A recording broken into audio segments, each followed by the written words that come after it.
I'd like to go ahead and get started because we have some folks with some very interesting things to say today, and we also want to leave a little bit of time for members' questions in just a bit after the presentations for the plenary. My name is Rob Daves. I'm the Director of Strategic and News Research and the Director of the Minnesota Poll at the Star Tribune in Minneapolis. I'll be chairing the plenary today. We'll have 3 presenters, and afterwards there will be time for questions. We'll have microphones in the audience, so look for the folks who will have the mics. On November 2nd last year, the election system created by Edison Media Research and Mitofsky International for the National Election Pool produced election estimates and poll data for 120 races in all 50 states and the District of Columbia. In addition to that, Edison and Mitofsky conducted exit polls for some Democratic primaries and caucuses. For every election the system delivered on its main goals, there were no incorrect NEP winner projections, and the exit poll data produced on the election day were used on air and in print by 6 members of the NEP, as well as several dozen media organizations, including the Star Tribune, who subscribed to the data. The estimates, however, produced exit poll data on November 2nd that were not as accurate as I'm sure the researchers would have liked. There were several other issues involving the NEP exit poll. One was a computer freeze-up that left the media subscribers' ability to report data in a timely manner that hurt that, and Edison and Mitofsky have recommended ways to correct that for the next election. The other issue was more public and involved leaking of early results from partial data sets in the middle of the day. This was more problematic because of the impression of inaccuracy that it eventually created. We have 3 presenters today that will shed additional light on that evaluation that Edison and Mitofsky reached last year. Our first presenter will be Warren Mitofsky, who is president of Mitofsky International. He's been conducting exit polls with Edison Media Research since 1996, and in recent elections they've been sharing responsibility for the National Election Pool exit polls. He does exit polling for Televisa in Mexico with Consulting SA, and in Russia with CESSI Limited for news clients there. For many years he headed the CBS News Election and Survey Unit, and I'm sure that everyone's followed the exit poll discussions on AAPOR, in the news, in Mystery Pollster, and elsewhere. Warren will share with us what he and his colleagues have learned about the 2004 exit polls since the exit poll evaluation report was issued last January.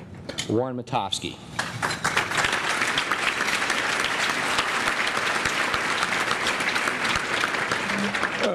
Thank you, Rob. And since Cliff talked about my possible demise yesterday, I want to assure you that even though there was nothing on AAPOR.net, I'm still alive and well, or at least I think so. I'll let you know better after the hour.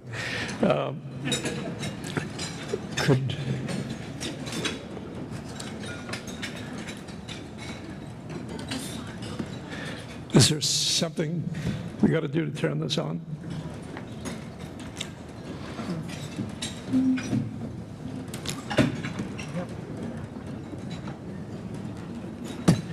Oh, No, I did all that. Oh, I wouldn't have done that, Kathy. It was on a minute ago. We'll let the real expert get over here. It timed out. I think it went to sleep.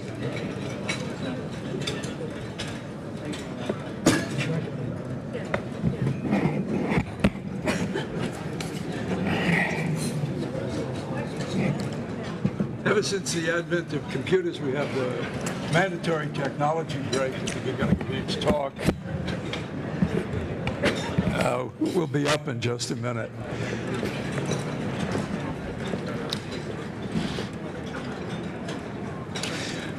Let me start just by talking about the work.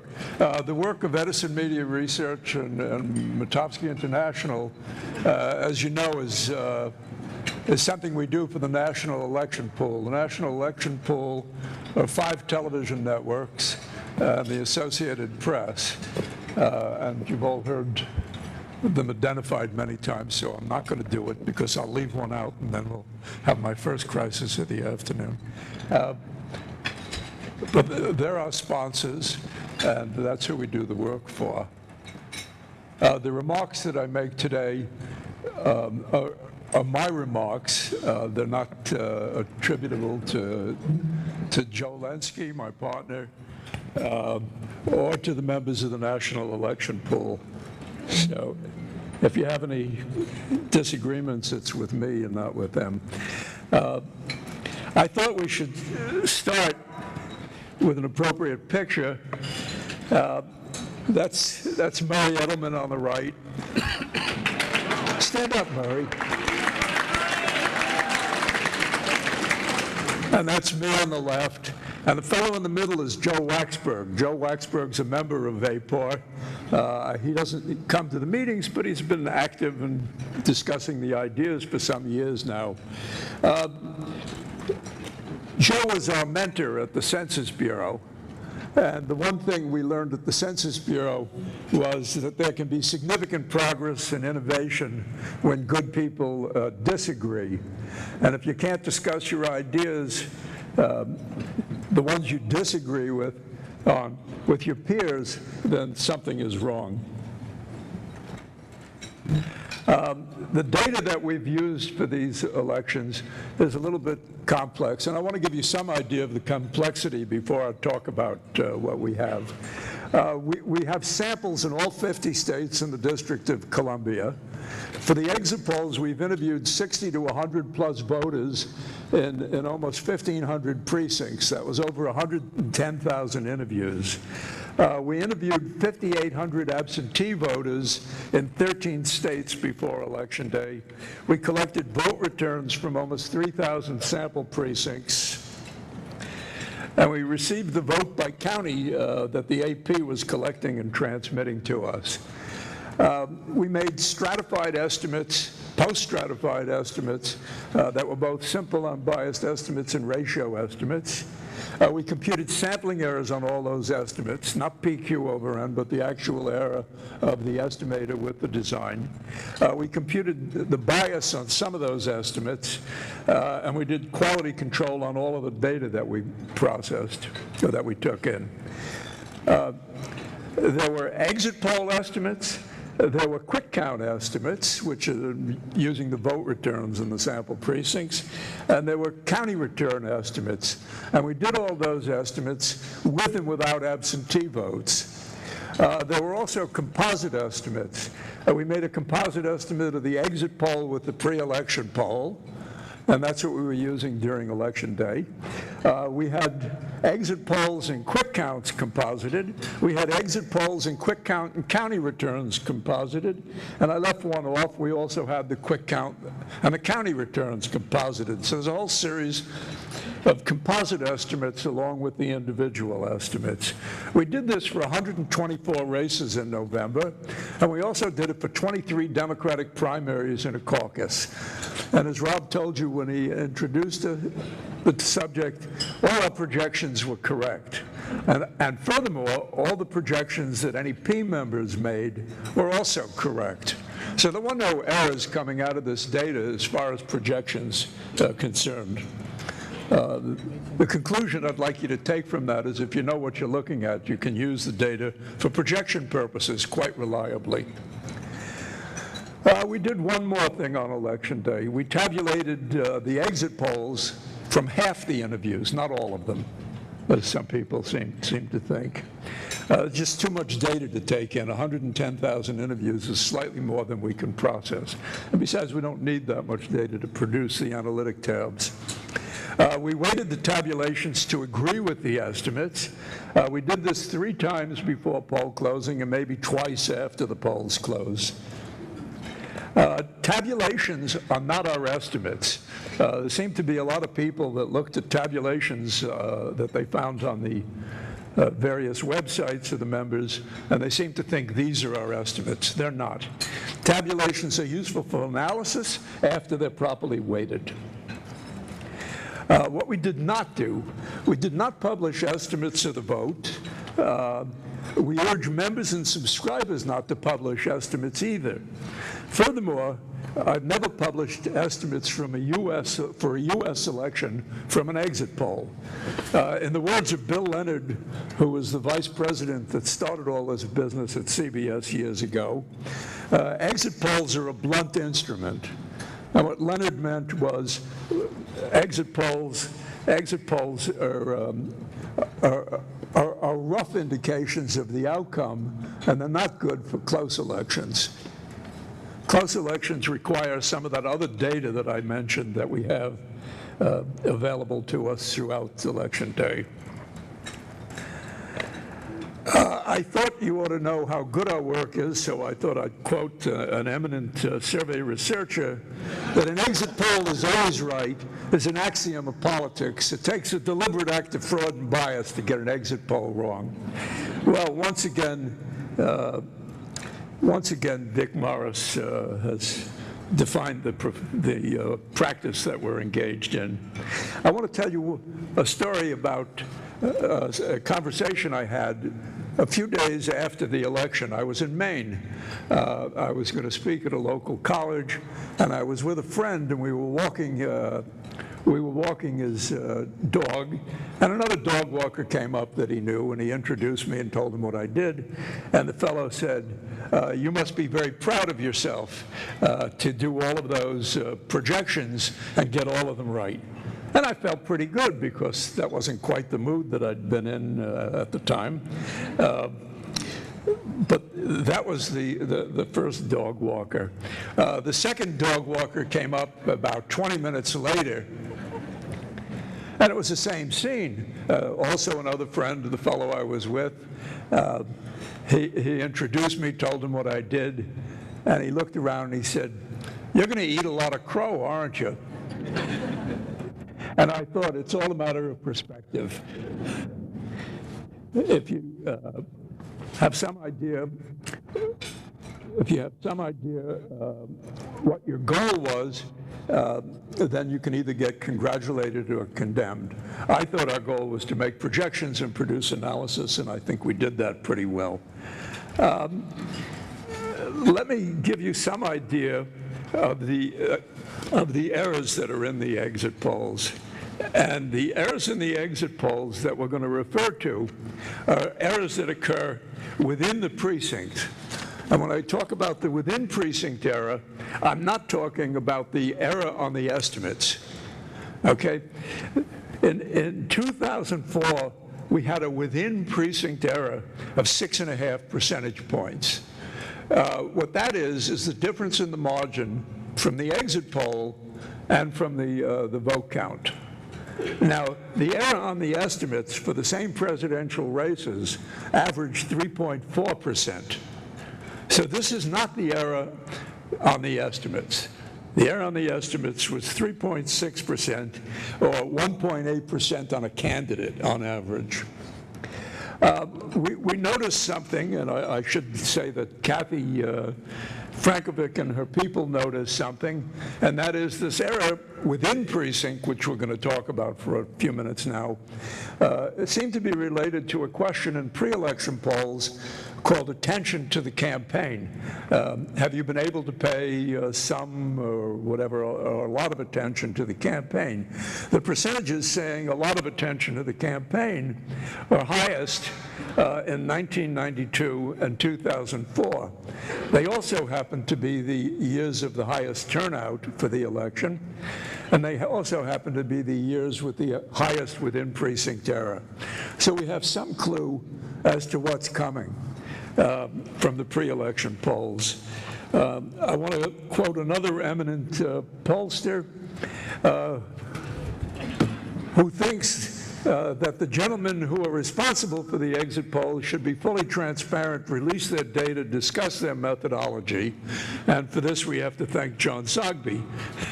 who's made all of his data publicly available on a regular basis. In response to that, well, not in response to that, we had planned to do it ever since the election. Edison Media Research and Mitofsky International published a report that we submitted to the National Election Pool that was an evaluation of, as best we could do in the time that we had, of what we learned about the exit polls. And some of the things we learned were in the report, and some come from external. One of the things that was in the report is that interviewer distance from the polling place exit is very important. The questionnaire length is not in the report. It's not based on something there. It's based on some prior experiments and something that Nick Moon told me today. The questionnaire length directly affects the response rate. The response rate for the exit polls was about 50%. For the ones that we did. For the exit poll that was just done for the British elections last week, the response rate was 85%. The British election had one question on their exit poll. The response rate that we got when we asked one question in an experiment in New Jersey some years ago was 90%. It's our contention that the longer the questionnaire, the lower the response rate. Response rate is what this whole discussion is really all about. Not response rate, but the quality of the responses. Another item we suspect as being a problem, also, but not coming from our report, is that the logos of 6 news organizations on the top of the question are not improving the response rate as we had hoped they might. We don't know this for a fact, but we'd like to test this before we do another national election. We do have a problem with multiple precincts voting at the polling place. And the reason for that is the past data in our file is just from the one sample precinct and not all the precincts at the polling place. The exit poll represents all the voters coming out of the polling place. And then the vote count that we're getting just represents the one precinct. We have to do something about that. Some of the other things we noticed that were in our report were the effects of the age of the interviewer, and most importantly, the training and the monitoring of the interviewing, and I'll talk more about that. We were so convincing in our report, I received a letter from Congressman Conyers that included this, quote. It said, "The factors you point to appear to merely be random characteristics of the election and your exit polling, nor can I believe eagerness of Kerry voters to participate in the exit poll." We claimed that we interviewed a higher proportion of Kerry voters than Bush voters. This doesn't mean that the Kerry voters were willing to respond or that the Bush voters were not willing to respond. That's not what it means. It means we interviewed a higher proportion of Kerry voters. Remember, the interviewer was selecting the respondent, as you'll see as we go along. As the interval of selection increases, the error within the precinct increases. So when the interviewer selects everyone coming out of the polling place, we have the lowest error, as you see on the left. As the interviewer selects, has a selection rate of every second person, the error goes up some. Every third person, the error goes up even more. And we actually had an interval as high as 10, but I didn't include it on the graph because you wouldn't have seen the rest of the graph. What it says is the more opportunity for selecting a respondent, if they're not following the instruction to take every nth voter, then the error increases. And we think this is the biggest source of our problem. There's a gentleman named Joe Duran, who was the father of industrial quality control. And Duran had something he called the Pareto principle. It's Duran's invention, not Pareto's. And what Scheuren said, in any series of elements to be controlled, a selected small fraction always counts for a large fraction in terms of effect. I believe the biggest effect that we have, not the only effect, but the biggest effect, is coming from the failure of the interviewer to follow the selection rate. Murray and I did some work in 1969, and we discovered that the single biggest thing we had to control was getting the interviewer to follow the selection rate. Here we are 36 years later, and we're still talking about the same thing.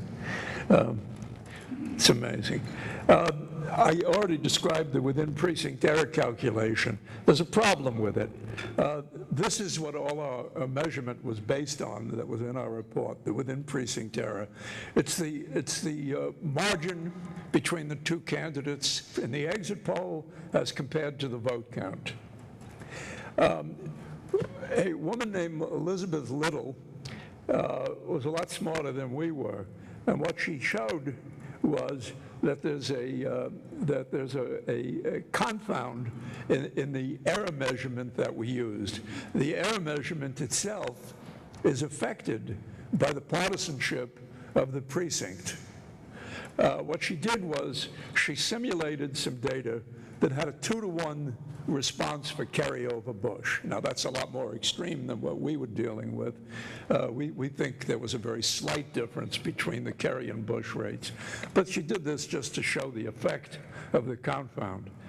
And what you see from this graph is that our within precinct measure, when there's a constant 2-to-1 oversampling of one candidate to the other, is that the within precinct error is smaller on the extremes and larger in the middle. So our measure of error is not the best measure when you're measuring a partisan characteristic. Another simulation that she did, it measures with no oversampling of either candidate, none whatsoever. It shows this S-shaped curve of the within precinct error. And what that says is that we're getting, only when you have a 50-50 result is the within precinct error truly measuring the within precinct error without bias.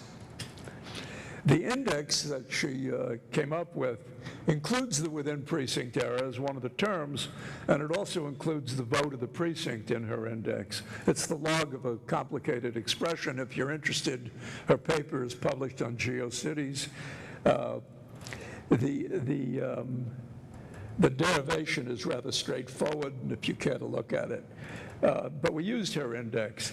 One of the things that we noticed when we used her index is that the WPE, when we used it the way we computed it, shows a rather rounded effect with a bulge in the middle of the distribution, and it sort of narrows down at the extremes. If you use Ms. Little's index, you get a much more uniform distribution of the error by precinct. So we redid some of our work based on her index. You should realize, though, that these two measures are both highly correlated. They're correlated except when you're measuring a partisan characteristic. It's only when there's a partisan characteristic that our measure is confounded. Now, for these next few charts, please notice that a negative within precinct error is a dem overstatement the way we did it, and a positive within precinct error, the way the index is developed, is also a democratic overstatement. So the fact that one's positive, one's negative is not the contradiction. If you look at the two by age, you see a fairly similar distribution. If you look at the two by size of place, you see variation in both the index and our measure that's about not too dissimilar. If you look at the contested states, you see something again similar. Please notice that the swing states, the battleground states, the one where the hard campaign was fought, have a smaller error term than the states that didn't have a contest. The biggest errors in our data occurred in the blue states, in the states carried by Kerry. Kurt Lang posted a question on AAPOR.net. He says, how can we square the hypothesis about greater resistance by Republicans to being interviewed with the fact that completion rates in high Republican precincts were higher than in high Democratic precincts?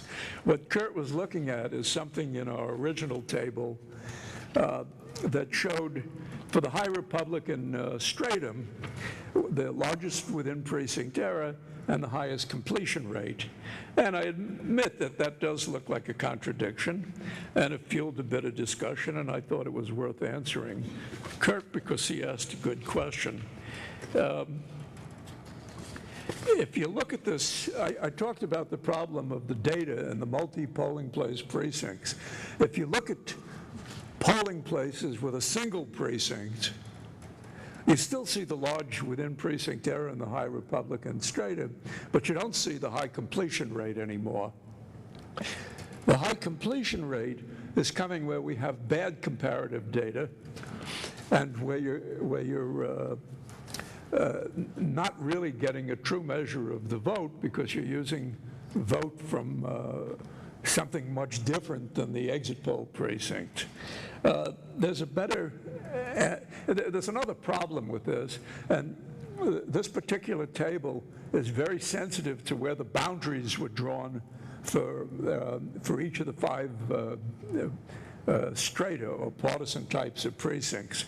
It turns out that a very small movement to that boundary in the modified Republican and between the modified Republicans and the high Republicans will cause a wholly different look to this table. We didn't think moving the boundary was the way to present this, so what we did was we looked at a regression. And this is a regression of the refusal rate, or the obverse of the completion rate, and the vote.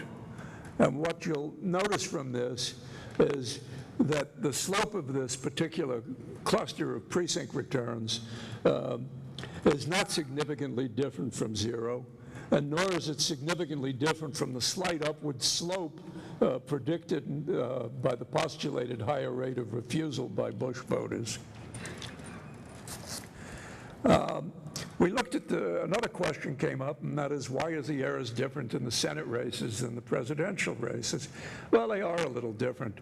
We looked for the estimator that used the geographic strata, and we looked at one of the composite estimates, and we see a slight difference between the presidential rates. We use z-scores because we thought just plotting the differences wasn't good. It had to be relative to the sampling error. So a z-score is nothing more than the estimate divided by the sampling error. And if you look at the standard deviations, you'll see the standard deviations, well, the one I've listed is for the Senate races.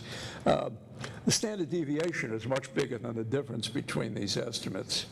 So I don't see much difference between the Senate and the President, some, but not enough for real concern. What we can do to improve our exit polling, we can improve the training of interviewers to focus more strictly on the interviewing rate to properly sample voters within each location. I think that's the biggest single thing we can do. We can improve the recruiting of the interviewers to limit the number of interviews from demographic groups, to limit the number of interviewers from demographic groups that show high error. And we can improve the completion rates by examining how the size, design, and layout of the questionnaires affect the responses. And next, we have to overcome the legal obstacles imposed by local officials and distance restrictions that push us 50 feet or more from the polling place. None of these states have laws that have stood up in any court test that can move us away from the polling place more than a few feet. The laws they try to apply have to do with partisan politics at the polling place. There's nothing we're doing that's partisan. We don't represent any candidate. We don't influence the vote. The participation is voluntary. It's after people voted. And there have been court cases, and the courts have always ruled that exit polls cannot be restricted this way. But there are states, including one that lost in court previously, that thinks they can impose some kind of a limit on where we stand. We can't disrupt the election, and we should always remind our interviewers of that. But short of that, we're entitled to be within a reasonable distance of the exit of the polling place. And last but not least, the National Election Poll has suggested that we keep to ourselves all of the exit poll information until 6 o'clock on Election Day. The plan that they've been talking about, I believe, will guarantee that the results don't leak out, don't get on the web, don't end up in blogs, and remain confidential at least until 6 o'clock at night. After that, I wouldn't think much anything different will happen than has been happening in the past. But by that time, we should have reasonable estimates. Most of the election should have been conducted, and the stock market can close without being affected by anything going on in the election. My final words, wait till next year.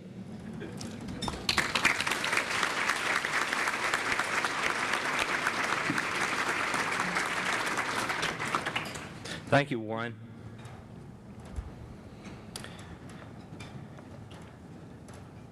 Our next presenter is Kathleen Frankovic, who is Director of Surveys for CBS News.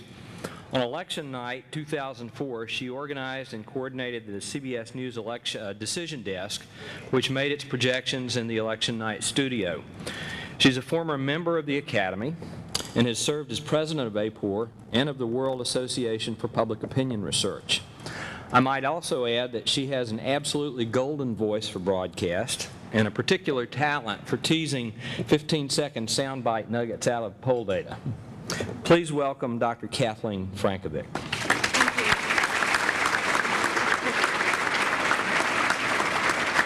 I think I'll just give you 15 seconds and then sit down. I'm very pleased here to be following Warren. As I'm sure most of you know, I'm not unfamiliar with following Warren. I seem to have been following him through most of my survey research career. Some of what I say you will have heard, but I will say it in a slightly different way. Some of what I say you may not have thought about. I'm going to talk about two lessons for survey researchers, for me, and for the rest of us. You know, through the good graces of, well, anyway. Number one, the two lessons. First of all, the accuracy of exit poll depends on the sometimes fragile interaction of interviewers and respondents.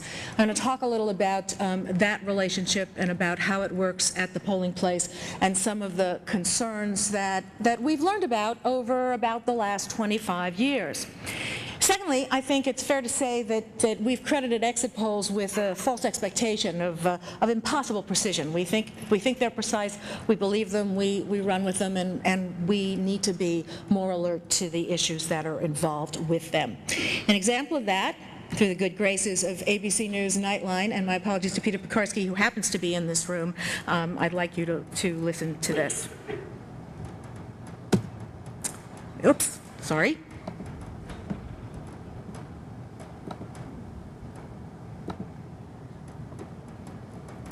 Oh, the sound's not working, but that's okay.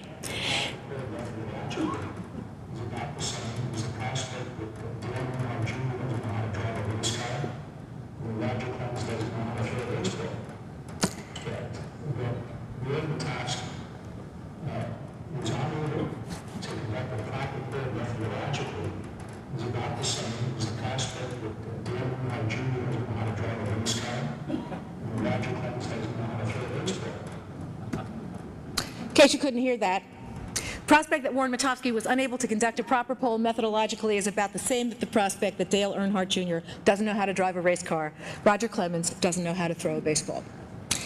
The 2004 exit poll issues, and there were no questions this year about the models. After 2000, they were completely reviewed and revised, and as Warren said, there were no mistakes made by NEP or by the members. But there are new questions about the actual operational conduct of exit polls in the field. Within precinct error is the story of the 2004 election. There are also concerns about how the data are used throughout the day. When we we assess exit polls, we have to remember a couple of things. The United States is probably one of very few places where exit polls really are about analysis. Yes, they're about projections, but they also explain the meaning of elections to most of us.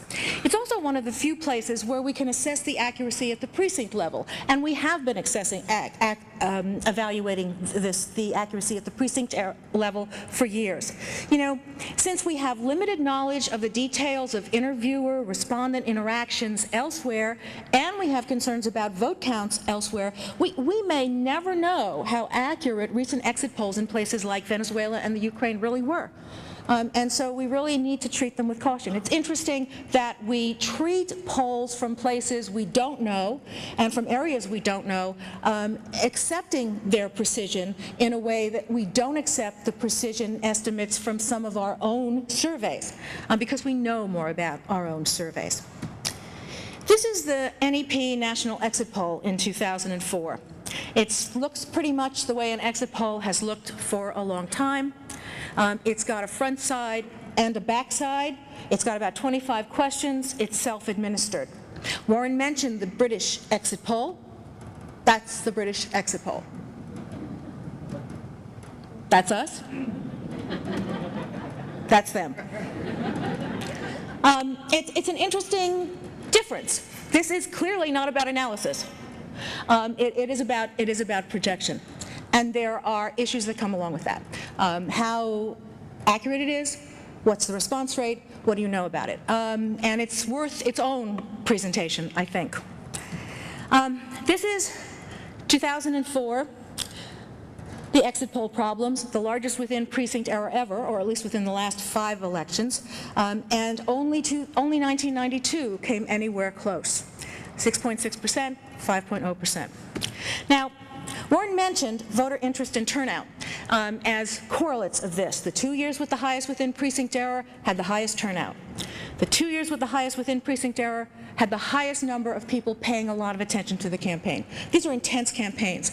It means that there's a lot more politicization, there's a lot more interest, there's a lot more stuff happening at the polling place. The Vote Watch people in a presentation earlier this morning talked about their interviewers being out there, not so often all that separated from people from Move On or from people from other partisan groups. Very easy to get partisanship and exit poll mixed up from the voters who are coming out of the polling place.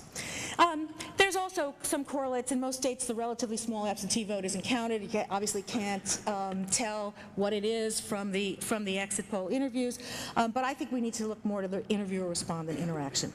We know a lot about it. There's obviously a large survey research literature on that. We know about race of interviewer effects and age of interviewer effects and sex of interviewer effects. We know that how an interviewer presents something to a respondent makes a difference. And it's not as if Warren and Jolensky and those of us in media polling work apart from this. Many AAPOR members, former presidents in academia, members of the council, work with us on election nights. So there's a lot of embedded AAPORites doing this. It's not just Warren's job. And there's been a lot of internal analysis, and some of which has made its way into publications, most notably by Warren, but also by Murray Edelman and Dan Merkel. Here's some things that we've learned. We learned as early as 1978 that there were age differences in response rates. In other words, younger people answered the poll more frequently, had a greater percentage of them answered than older people. If there's any relationship between age and the vote, you could be wrong. If there's any relationship between age and exit poll questions, maybe questions about Social Security or religion, religiosity, it'll be wrong without a correction factor. So a correction factor for that was added very early, about 25 years ago. 1981, New Jersey governor's election. Warren mentioned that the response rate goes up with a shorter questionnaire, but he didn't mention that there was also greater error with a very short questionnaire than there was with a moderate length questionnaire. And that's also the result of a recent study referred to at the plenary session on incentives. Providing incentives, a study by Edelman and Merkel and Trevor Thompson, I believe, providing incentives actually made things worse. In other words, it seems that Democrats took the pens, the free pens, Republicans did not. So there's something to be thought about.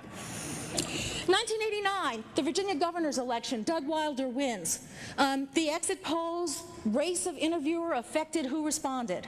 And so while the estimate and the projection was correct, he did win. He won by a much smaller margin than it originally looked like at poll closing time. Let's talk about age. 1981 CBS exit poll experiments in the New Orleans mayor's race. Younger interviewers did less well than older interviewers. Do older interviewers look more professional? Maybe. Do they look as if they could be representing news organizations? Maybe. Do they do something different? Maybe. It's a question, and it's an important question, and it's one that we have to think about. 1992 and 1996. Through 1996, VNS asked about the partisanship of interviewers, what party they thought that they were. And the partisanship of interviewers, as reported here at an AAPOR conference by Murray Edelman and Dan Merkel, was related to the absolute and signed within precinct error in presidential, but not off-year elections. So you have a presidential campaign, and there's a consistent impact of partisanship of interviewer on within precinct error. You have something that's a state-by-state race, very different environment. It doesn't have the same kind of effect. In 2004, younger interviewers had a lower response rate overall. There are the numbers. Younger interviewers admitted that they had a harder time with respondents. Just a quarter of interviewers under 25 described respondents as very cooperative. More than 2/3 of interviewers over 55 did. That's a very different perception from the point of view of the interviewer, and if you think about it, if you're having a hard time convincing respondents, you may take some steps that better training could help with.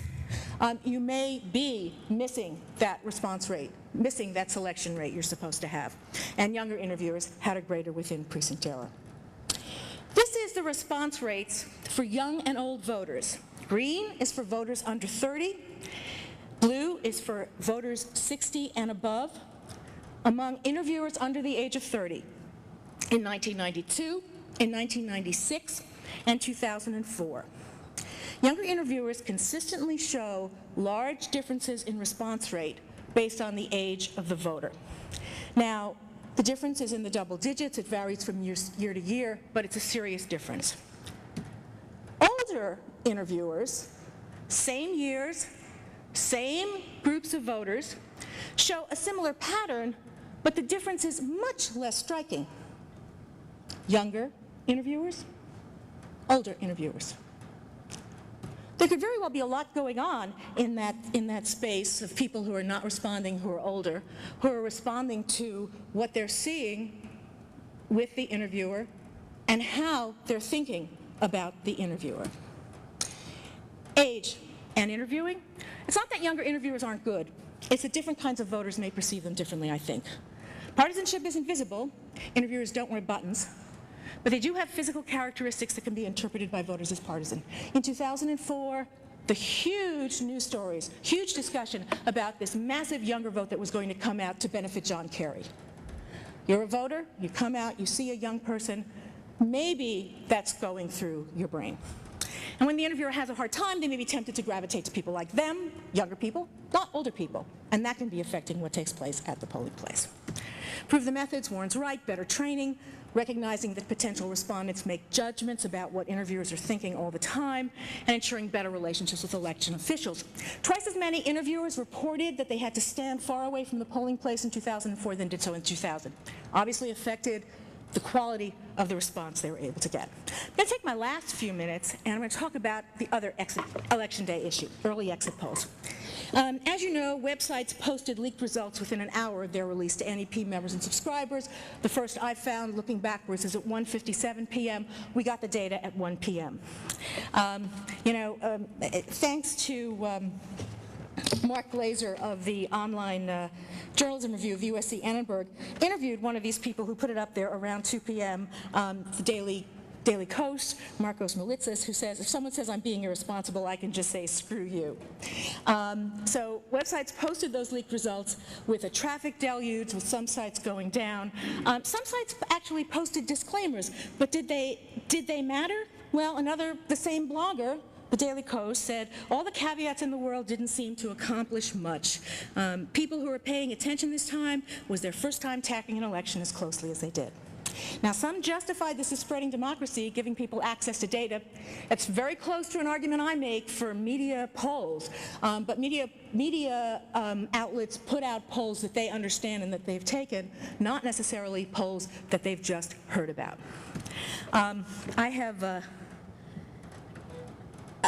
This is how I felt on Election Day.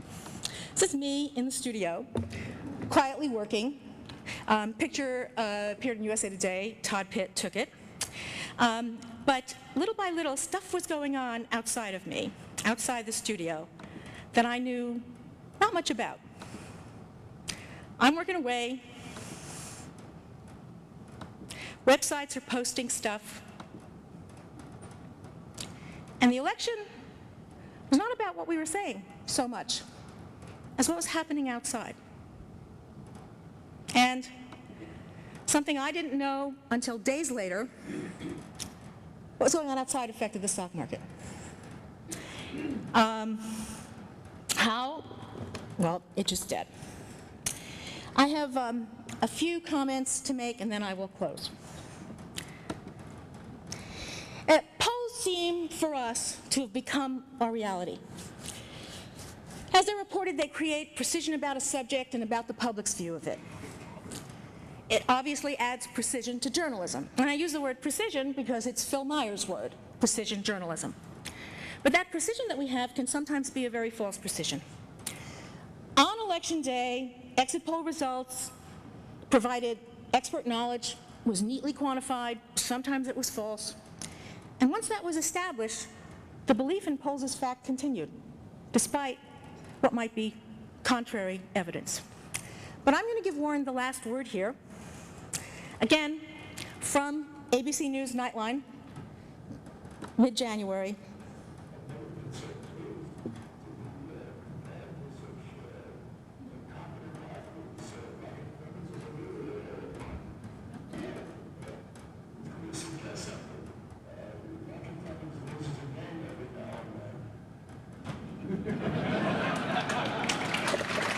Thank you.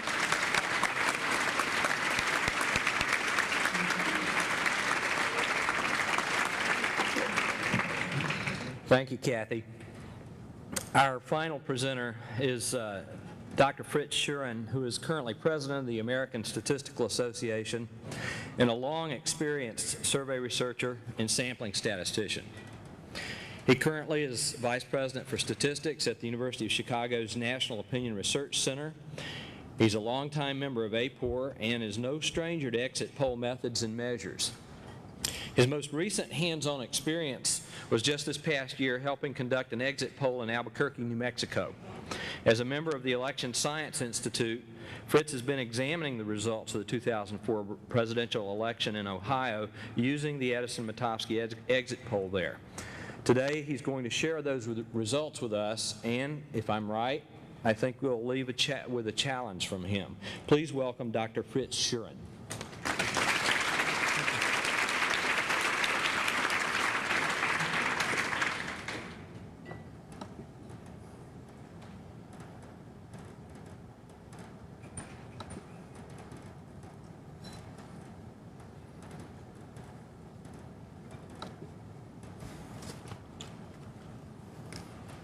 Okay, how you doing? I'm here representing a team of people who've been working on the election since before November 2nd. And one of the things that I'm doing here today is to provide an independent assessment of the 2004 Edison Mitofsky exit polls that was based on a cooperative effort that had their help. I want to start, though, with an appreciation for the pioneering work of Warren Mitofsky. I am greatly honored to be on the same podium with him and with Kathy. My direct involvement here grew out of a value conflict that arose between the need for transparency in the polling and at the same time a necessity to keep respondent data confidential. Fueling this conflict was a belief mainly by non-pollsters that the exit polls were a fitness for use measure for the 2004 election, and that the disagreement between the actual recorded vote and the Edison-Mitofsky polls was evidence of fraud. In this brief talk, I'm going to present data from Ohio that we independently assessed, and we'll see what that conflict shows, at least in Ohio. So I'm going to focus on the differences between the exit poll and the actual poll in the 49 precincts that the Edison-Mitofsky pollsters used in Ohio. You should have on your table 2 handouts, of which there weren't enough for everybody. There's one that looks like this, of which I think every table has 3 of them. And there's one, and there's one that has this much longer, bigger picture of the slide that I'm going to show in a minute. I'm afraid there's not enough of these for everybody. If you need some later, you feel that you want to memorialize this, come and see me. This will all be on a website fairly soon, but it's not there for you to look at today. So I think that, though, and this is the challenge that Rob has said that I was going to talk about, I think the real issue is auditability of the election itself. We're interested in polling because that's the kind of thing we do. We have to go beyond that to look at the data in the election process itself, and that's what we've been doing already. And I'll show you a little bit of that as a teaser, although there isn't enough time to do all that today. So what are the things I'm going to talk to you about? I want you to look at the second. You won't be able to see this on the handout, but I'm going to first go through this list, and then we'll spend a moment on it. We're going to look at the actual carry election results in these 49 precincts, and we're going to look at the range of possible values given refusals, a very wide range. There were just 2 precincts that were outside that range.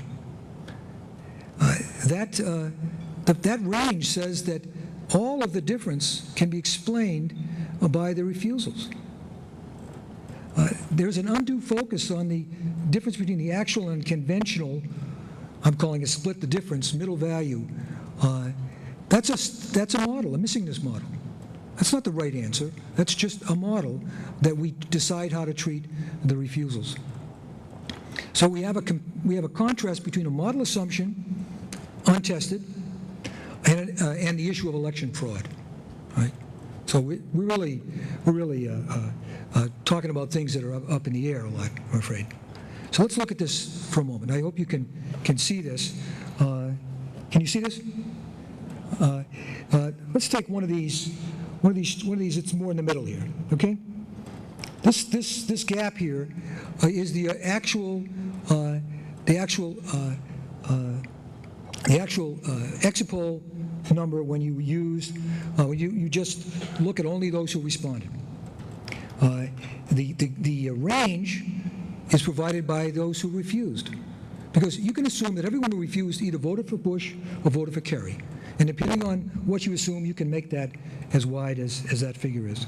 The actual vote in this case is in red.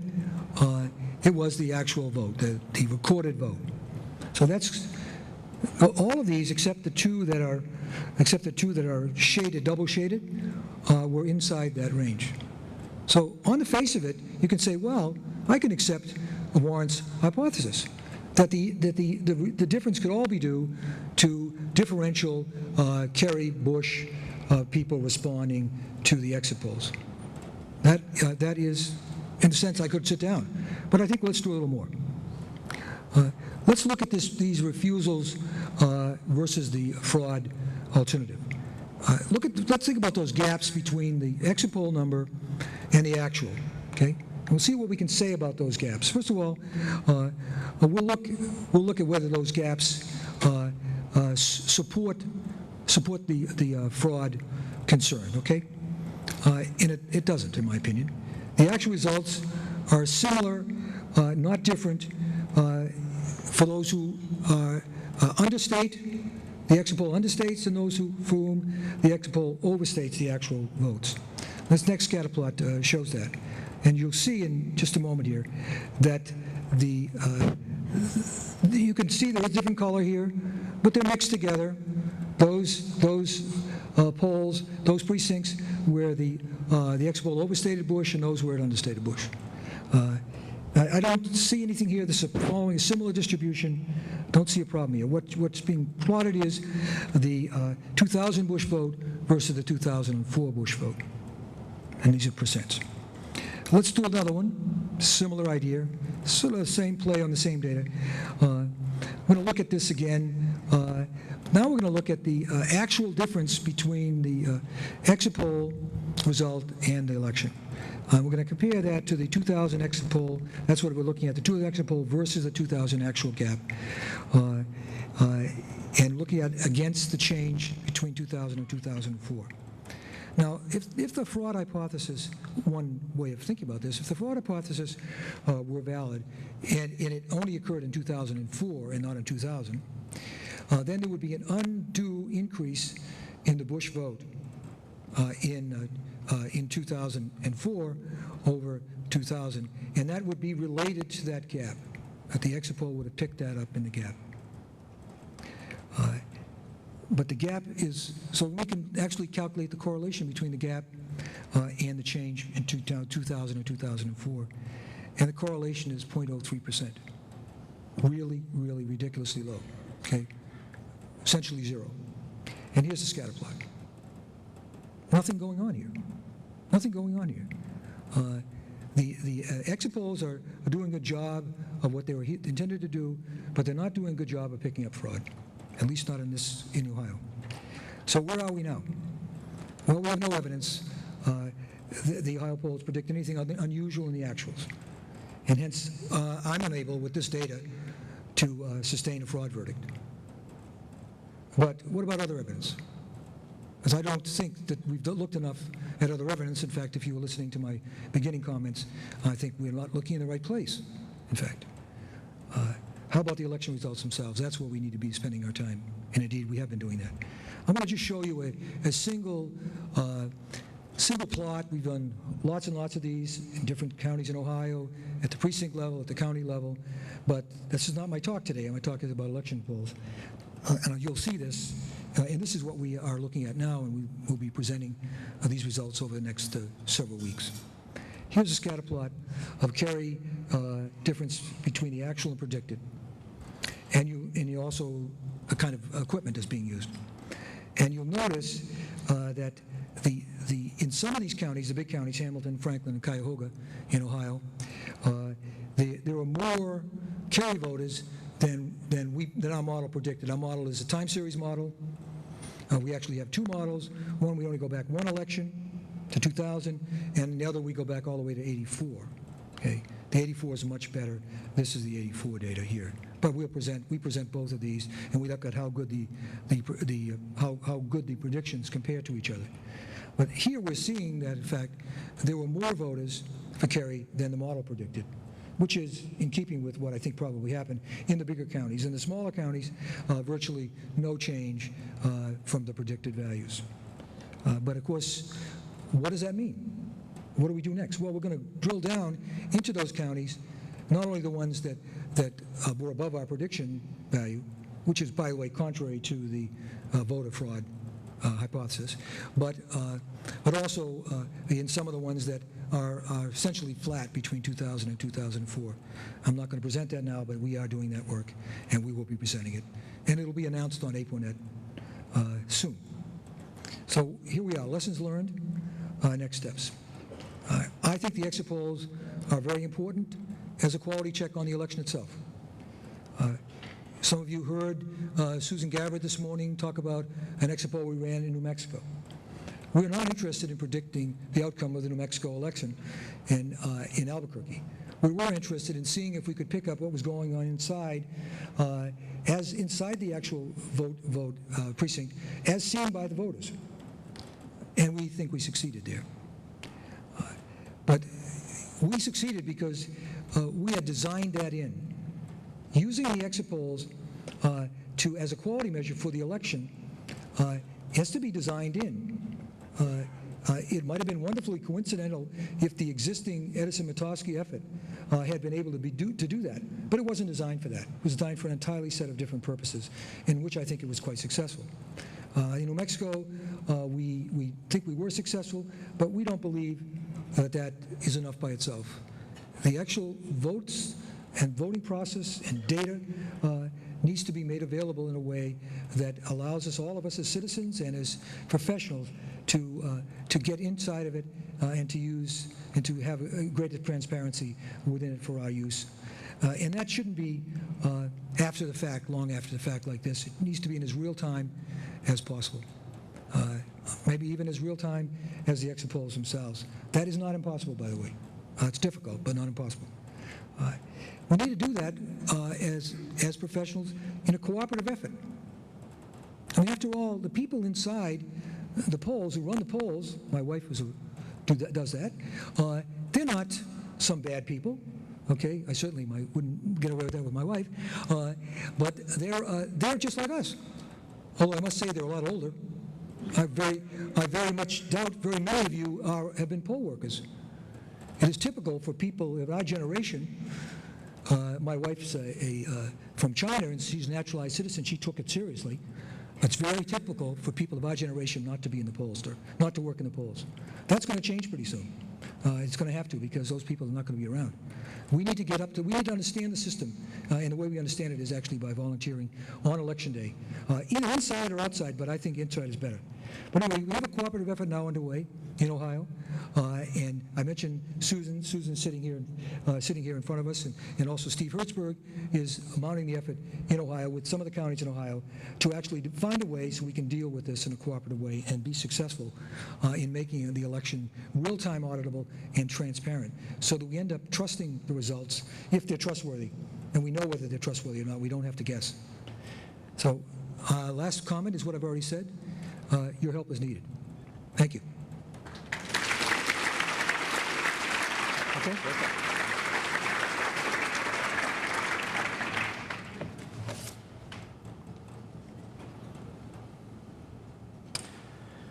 We have just a few minutes left for a few questions.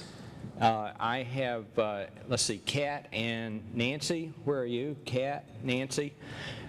You have, Kat and Nancy have microphones. They are deputized to be absolutely ruthless.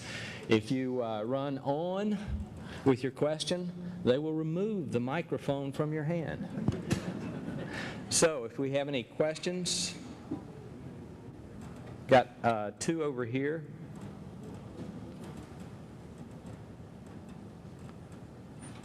If we could have some house lights too, that would be good. Thank you. My name is Ron Bayman. I'm representing the U.S. Count Votes. Some of you, we just distributed our URL with our latest study, and I have copies here, and we'd like to talk to people who are interested outside after the meeting. Could you please hold the microphone closer? Sure. We are going to be available outside for further questions. Peter Pekarsky is here with me. I'd just like to point out, we don't have much time. First of all, there seems to be a misperception. The exit poll analysis that we did is on the unadjusted call-3 weights that were downloaded after 12 midnight, so they're not afternoon leaked results. They correspond very closely to the results that are reported in the Edison Mitofsky report as call-3 unadjusted exit polls. So these are not the wrong data. Also, in the study that we just released, we did simulations. Ms. Liddell, by the way, was part of our group, and she, we actually developed a mathematical analysis that shows where this comes from. It's comparing a ratio to an absolute difference. You get an asymmetry. It's not at all sufficient to explain the gap here.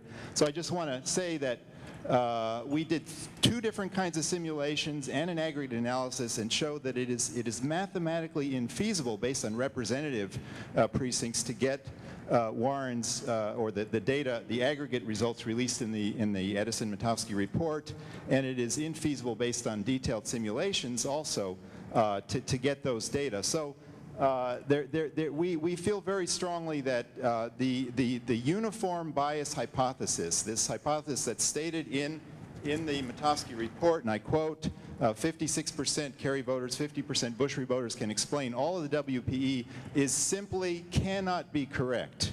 based on many different kinds of analyses. Finally, all these factors that affect the exit polls, I agree wholeheartedly. Why not do a multiple regression analysis? Link the factors to the WPE. Link the WPE to the state-level polling results. This is the 20th century. We don't need to show tabulations. We need to show correlations. And my question is why is that not being done? And I wholeheartedly support the comments of the last speaker that we should have this data available. Evidently, it has been made available for Ohio. Precinct data with reported election outcomes linked to those precinct data, so we can actually Ron, really, I think we heard the this. question in there, so Fritz would like to take that. Warren's going to do first.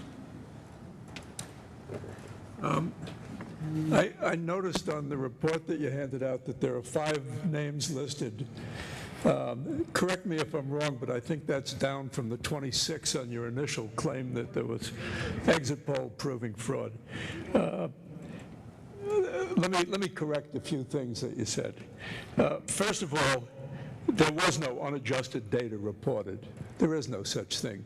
All the data that was reported as part of the analytical tables that some of our members posted on the web have been weighted to a composite estimate coming out of Election Day. So you don't have the data that you think you have.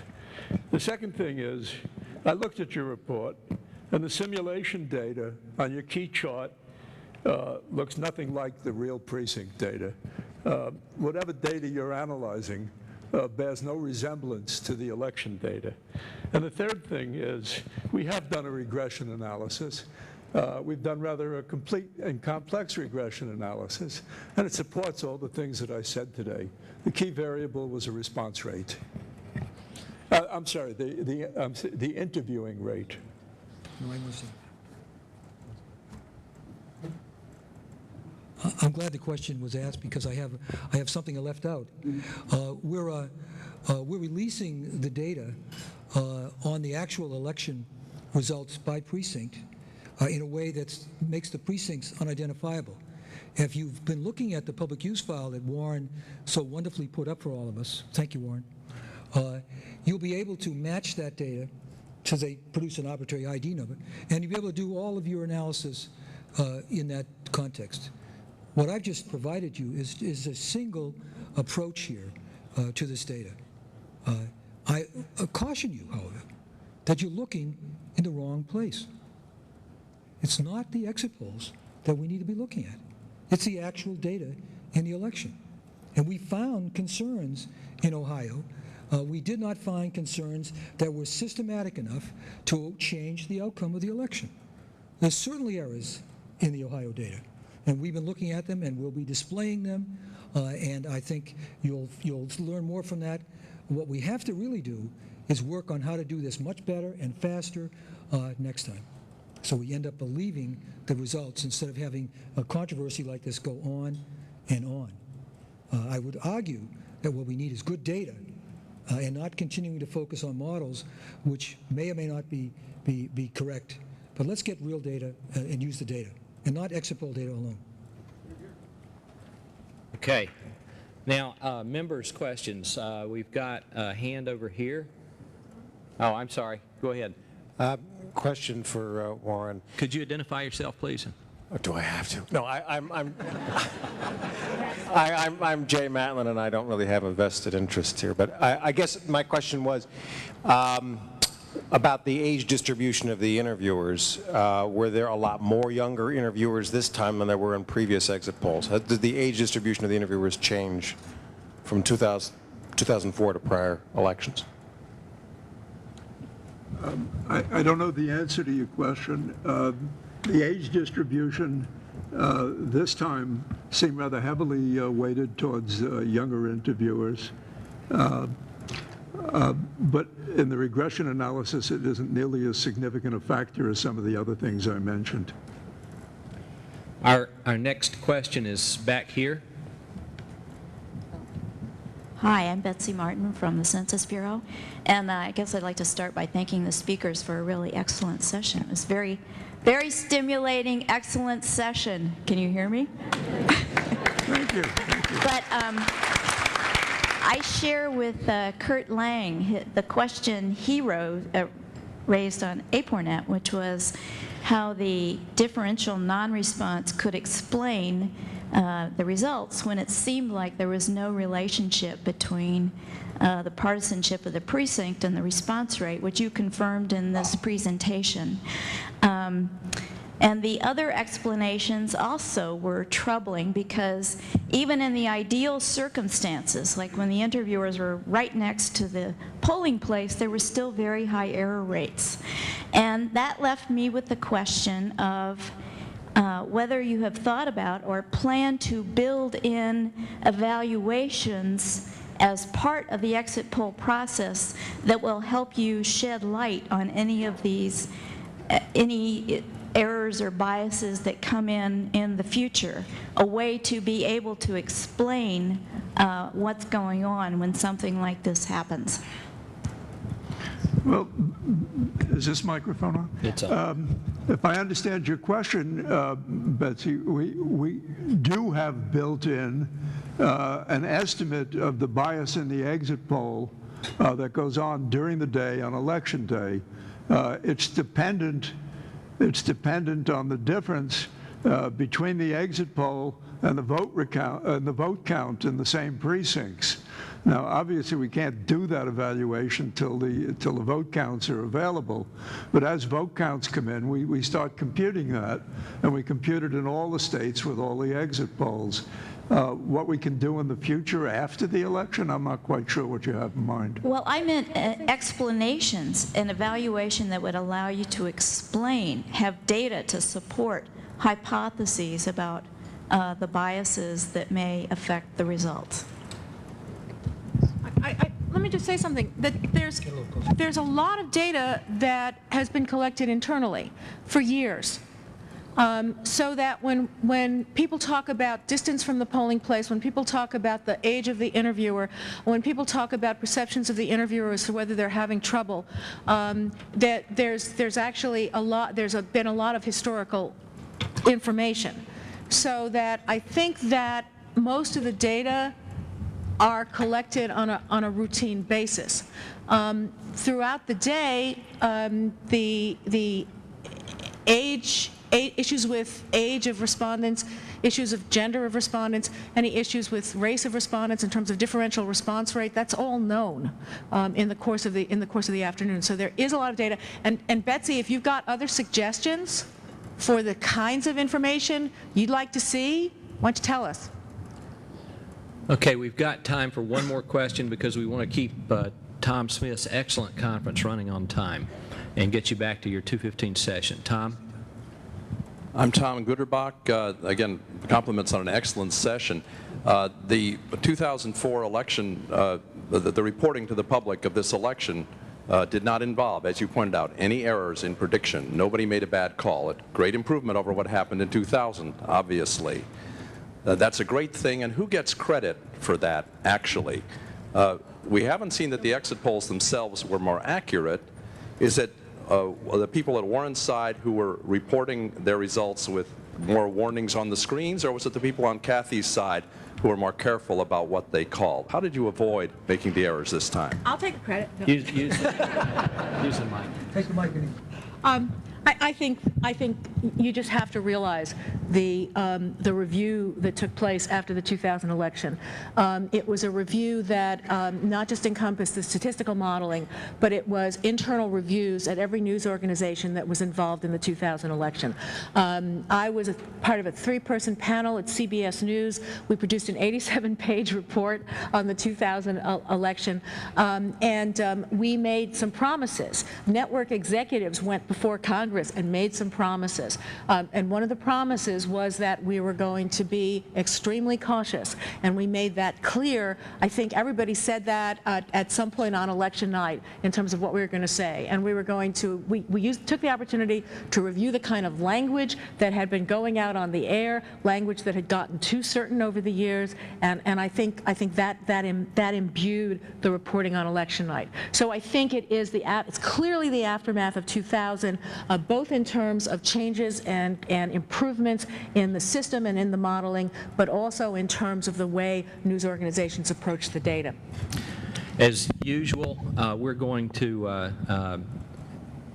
have Warren have our last word here. Well, I would be remiss if I went through this whole session without introducing my partner. I'm only half of our effort. Joe, would you stand up? This is Joe Lenski. He's the better half. He's the better half of our operation. I want to commend Kathy and CBS and some of the other networks for the changes that they made. They've reinstituted the things that we did for many, many years in the 60s and the 70s. So I think it was changes that were well worthwhile. Please join me in thanking Fritz and Kathy, and especially Warren, for their excellent presentation.